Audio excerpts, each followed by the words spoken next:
Welcome back to Let's Play Metroid Other M. There was a bit of a ruckus outside. We don't know what was going on, but we gotta get out there and potentially help everybody. Actually, we don't know there was a ruckus outside yet, but there was a ruckus outside.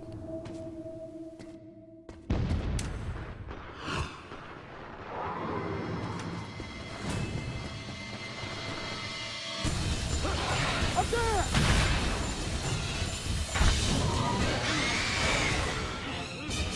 That way!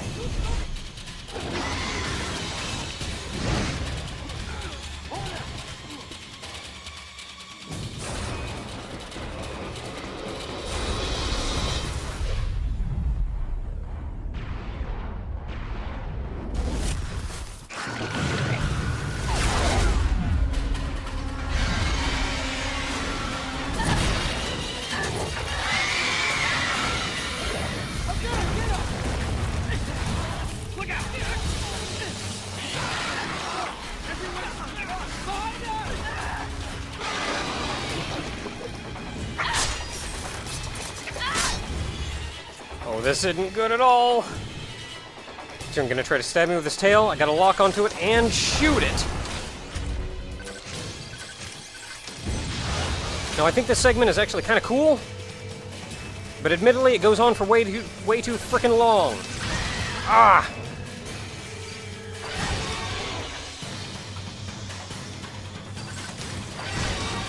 Jeez, and he gives you, like, no time. No time!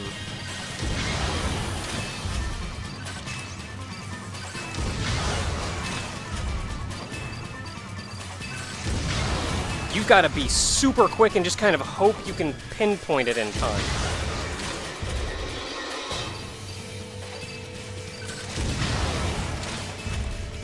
How many missiles is this going to take?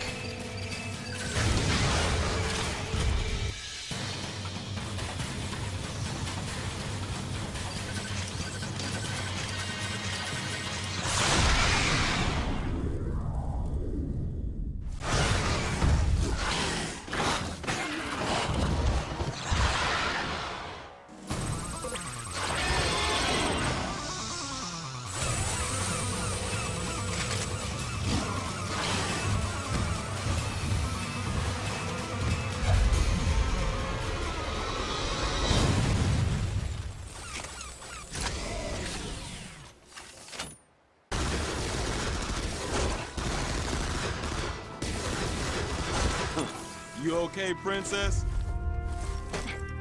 I wanted to give you some cover earlier, but this thing takes forever to charge. I'll save the next shot for you. Not that you'll need it. Hey! Come over here! What's up? Lyle's down.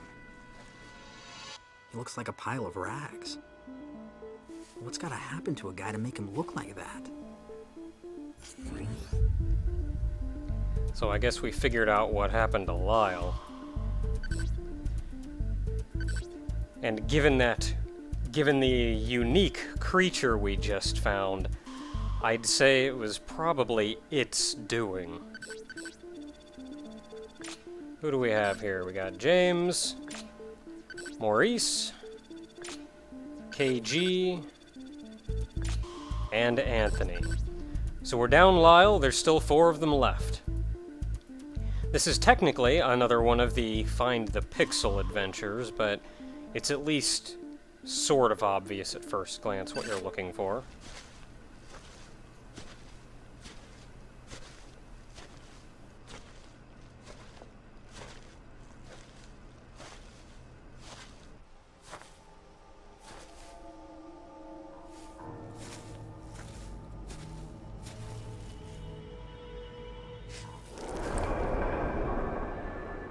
An empty shell. Looks like that monster from earlier infiltrated Sector 3. Samus, follow it.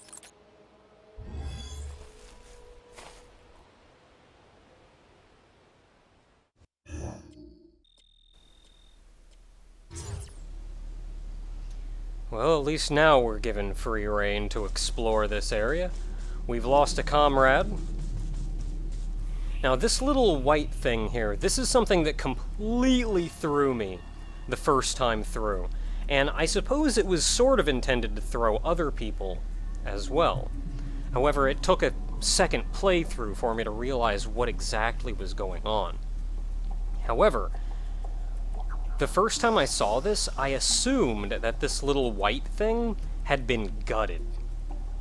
Like it had maybe followed us around, something got to it and gutted it. But that's not the case. This little thing is growing, evolving. This was its first stage, I guess you could say. Once it got enough, grew enough, got enough nourishment and the like, it discarded this shell and very quickly grew to another stage. The large creature that Samus had pinned down right here in the middle of the room was its second stage. It's grown quite a bit since the first time we saw it. And I'll also add that that's not its final stage. I'm not sure if there is a third or not, or if there is another stage or not before its final stage. But I suppose that's something we'll get to when we get to it. Orders from Anthony are that we're following that creature.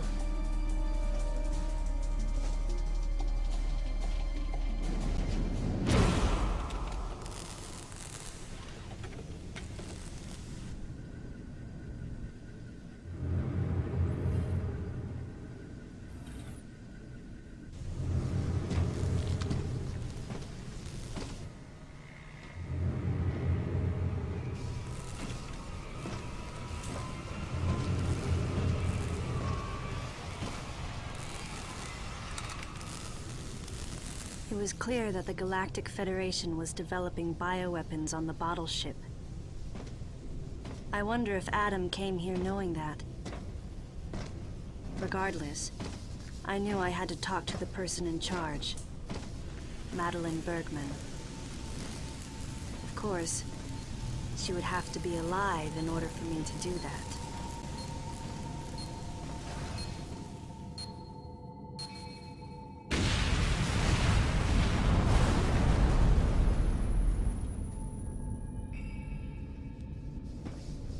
Samus, start by searching areas you can access with your current equipment. We'll determine weapon and equipment authorization after we get a better understanding of the situation.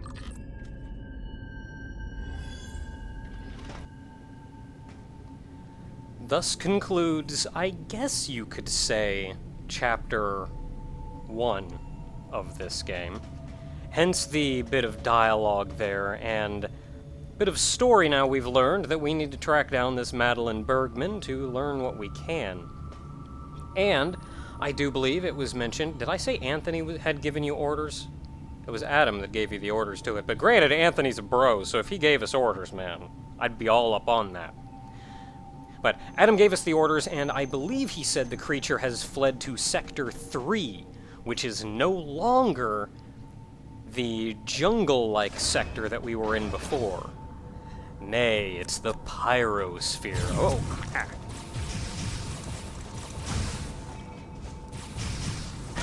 Hey, jeez! Frickin' flying at me, man! Oh, hi. Now we got you guys who are on fire. You guys out there floating around. That looks beautiful. Oh, you look even more gorgeous.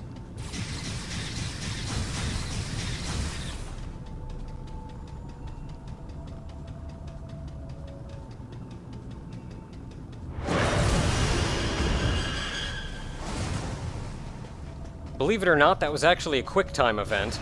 You could die back there. When the thing dove out, you had to do the, sense movement thing to actually fly out of the way. God dang it. I'm getting tired of your crap, man. You know what? Let me just get in here.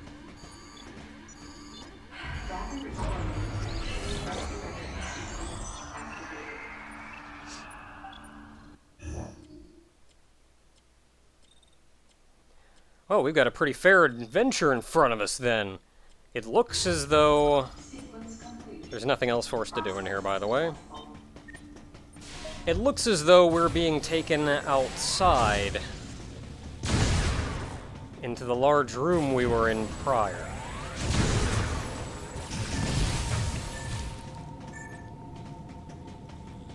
So something shows up on the map. There's an item, like, right around here.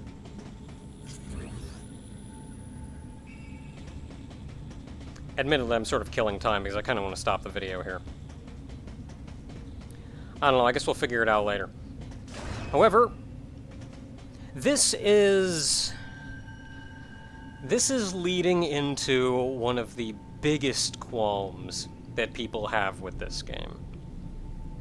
In fact, in video 4, I do believe, where I spoke at length about a lot of the pros and cons, I mentioned that there are two things in the future that people were really concerned about and are issues. And even in the comments to video 4, the one thing predominantly that everybody spoke of was this.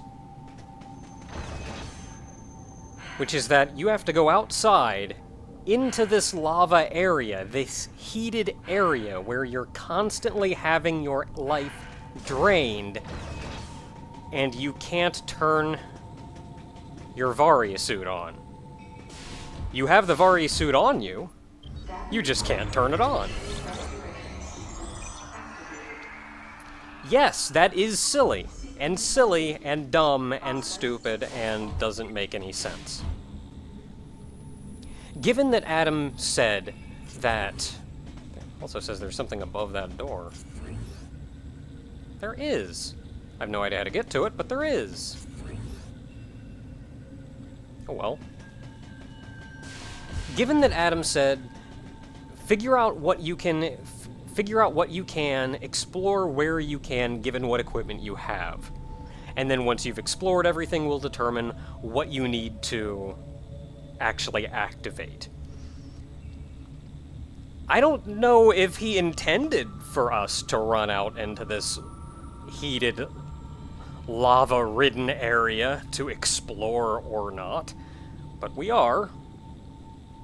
Now, seeing as I'm ending this video a little bit early, I will go ahead and speak for just a moment on what's going on here and what I think is going on here. As far as an in-universe explanation for how stupid what's going on here is, I don't know if there is one. I was thinking maybe it was something along the lines of Adam was maybe preoccupied dealing with the other guys, and he didn't know that you were doing this, so he held off on the authorization because he wasn't watching you. And Samus just kind of figured, I can handle this crap, whatever, and went in anyway. I don't know, though. I certainly don't think that's the case. If it is, then it wasn't explained at all. The joke explanation is that Anthony was jealous of our air-conditioned suit, and he didn't want us to use the Varia suit, and really, you have to do what Anthony says. As for a more plausible explanation about what's going on here, this is once again where my line comes from, which is, do not attribute to malice what can instead be attributed to stupidity. I think first and foremost, I don't want people to think that this happened because they thought, oh, it would just be a really cool idea if Adam forced you to go through this thing, and Samus was all, well, he wants me to, so I guess I am. That kind of thing I would attribute more to malice, that it was an intentional decision to force this kind of characterization and stupidity of the scenario upon everyone. Instead, Personally, I would attribute it to stupidity. Which, this was mentioned before. I mentioned it back in video 4, I do believe. Which is that the gameplay was actually handled by Team Ninja. Then the story was handled by Nintendo. These two separate teams handled these things, and given how many really weird, crazy things can happen, as far as miscommunications and all kinds of really terrible things in game development. In fact, there was an interview with a game developer. Actually, someone really low on the totem pole. Usually when you interview people, you interview, like, the highest guys, the producers, the guys who... the directors, the guys who are calling the shots. But this was actually an interview with someone really low on the totem pole, which gave an interesting insight into game development. And what he said was, there are generally so many people working on these games that each person is given their own individual tasks, and things generally need to work together.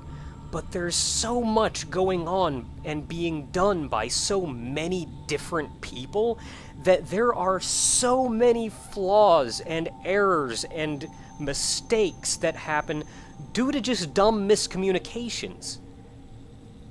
In fact, he said, have you ever played that one game, or have you ever played a game where you say you went from a lava area to a really cold area and went, that doesn't make any sense, why would they do that? And he said, I can almost guarantee you it's not that they decided that that was a good idea. Instead, probably a sticky note fell off someone's monitor. Bringing that back to this game, I'm willing to bet that this was a very large miscommunication.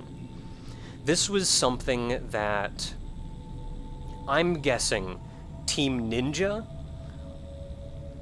wrote the gameplay, perhaps even designed the areas and the levels for you to traverse through, and they said, hey, it would be really cool if there was a hell run.